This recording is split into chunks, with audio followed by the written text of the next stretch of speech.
And so we move on in our study of Revelation to chapter 2 through to chapter 4.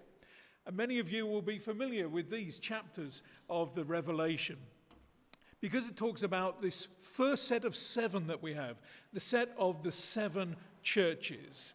7 in the Bible is such a special number.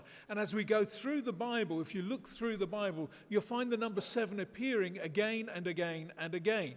So the first 7 that we find, for instance, is that God created the world in 6 days and he rested on the 7th day.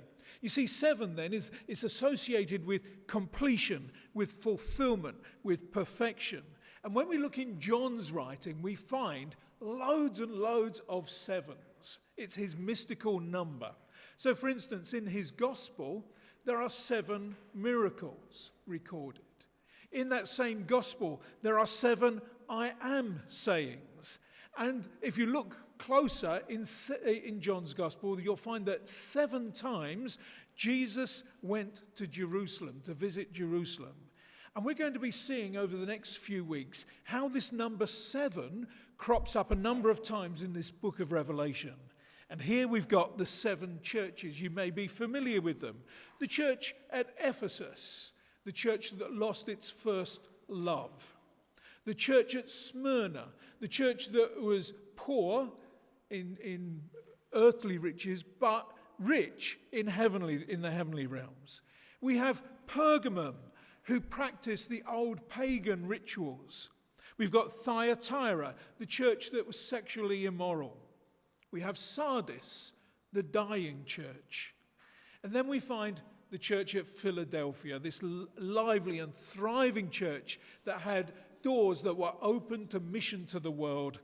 And then we've got the church at Laodicea, the lukewarm church with closed doors to Christ.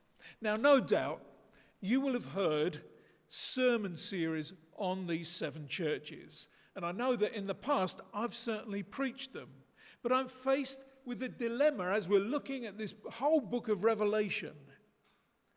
What do these churches have to do with the second coming? Either they're integral to it or they're an interloper in John's heavenly vision.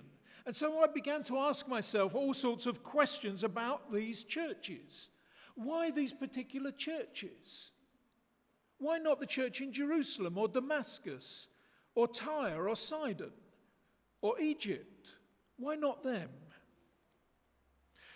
Why is it that their location was all around what we call the Turkey-Greece area of our world today?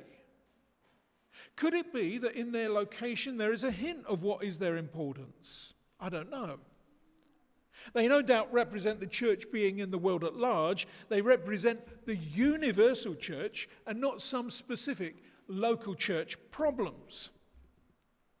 Now, if this is so, I began to wonder, and I know that there are other more knowledgeable scholars than I who say that these churches represent different times, different eras of church history. So it starts with the beginning with Christ, with his life and death and resurrection. And then the church moves through to this church at Laodicea being the last time. Now, if this is the case, I wonder if we can identify what stage the church is at right now. If we look at those churches, it's my belief that if this is the case, that it's a span of the history of our world and the church's history in particular, then we are hovering between the 6th and the 7th church. The 6th church to Philadelphia, the church that was faithful, the church that had the doors open wide to world evangelism, and the church at Laodicea, the church that was lukewarm, that closed its doors to Christ. Now, the reason I'm saying this is that if we delve into it quite a bit more deeply, we have the church in Philadelphia, we have the church at Laodicea, and then in chapter 4 of Revelation, we have a very important occurrence. And this is seen in 3 differing images of doors. So to the church at Philadelphia, the good church of brotherly love, Christ opens a door. In the church at Laodicea, we find a door closed to Jesus by that church. Now, if this is the time in church history, perhaps it's a time that may be with us, that may be coming, when the church will be so self-confident that it will continue without the presence of Jesus Christ. It will be a time when Christ is left outside the doors of the church. A time when there is gossip and malice and sexual immorality within the church, so that Christ is left outside the door. A time when business and profit take the place of righteousness and love, so that Christ is left outside the door. A time when the higher echelons of the church in particular are filled with people who have at heart only the good of their denomination. Christ is then left at the door. And we were reminded in our Bible study too that when Christians do not take a stand and speak out against dictatorial leaders, Christ is left at the door. The situation becomes very, very serious and very dangerous when we lock Christ out of the church. For then the third door appears, the door to heaven, and John hears the voice declare, "Come up here." And I believe that at this point in the history of the church, that Christ will say, enough is enough. These people who proclaim to be my people and have shut the door to me are no longer my people. And I will take those who are faithful and true believers to be with me, to come and live with me. And I believe it's at this point in the history of the world that we shall witness the events prophesied by Jesus when he said in Matthew 24 and verse 40, 2 men will be in the field. One will be taken and the other left. 2 women will be grinding with a handmill. One will be taken and the other left. Can you imagine the surprise and the shock when that happens? Imagine that situation. Who will be taken? Who will be left? And that's important because there are some dreadful, terrible atrocities that we shall be unearthing that will happen to those who remain.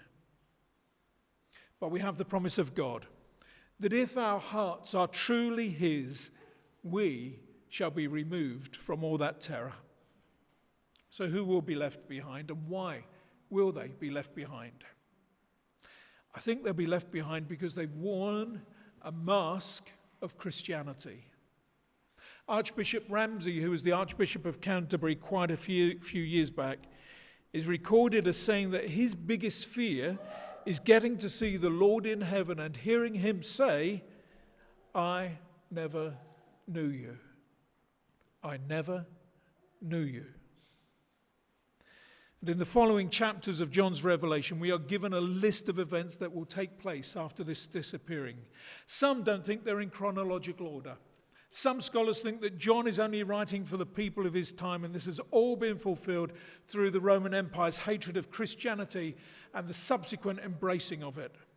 But I'm sure that these same scholars would have also said that the prophecies of Isaiah, wherein he predicts the Messiah, were also fulfilled in the history of his time, and that where he said a virgin shall give birth, it was actually one of Hezekiah's maids. But what if John's revelation is in fact an order of events?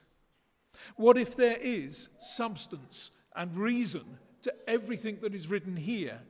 Can we then ignore it? I don't think so. And before John launches into these doom-laden prophecies, we are again reminded that everything is in Christ's hands, that he is the only one worthy of breaking the seals which bind the scrolls.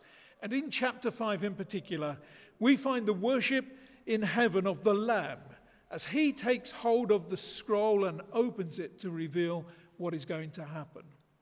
I've said in our Bible studies that the way that I look at Revelation, and this may help you when you go back home and perhaps open up the book, is that I see these glimpses into heaven like a kaleidoscope. I see the whole Revelation like a kaleidoscope. Do you remember kaleidoscopes? You know, with all those different shaped glasses, and as you turned the handle at the end, it formed a different pattern, didn't it? Tell me, how many times did the glass in the kaleidoscope change? The answer is it never changed. The glass was still the same, it was just in a different pattern. And that's how I see the book of Revelation. That each time we go into heaven and we get a glimpse of heaven, it's like John has changed the kaleidoscope. He's turned it round. And it's formed a different pattern to reveal a different picture and a different truth. And when we go into heaven in this book of Revelation, we see Jesus and we see the worship of Jesus.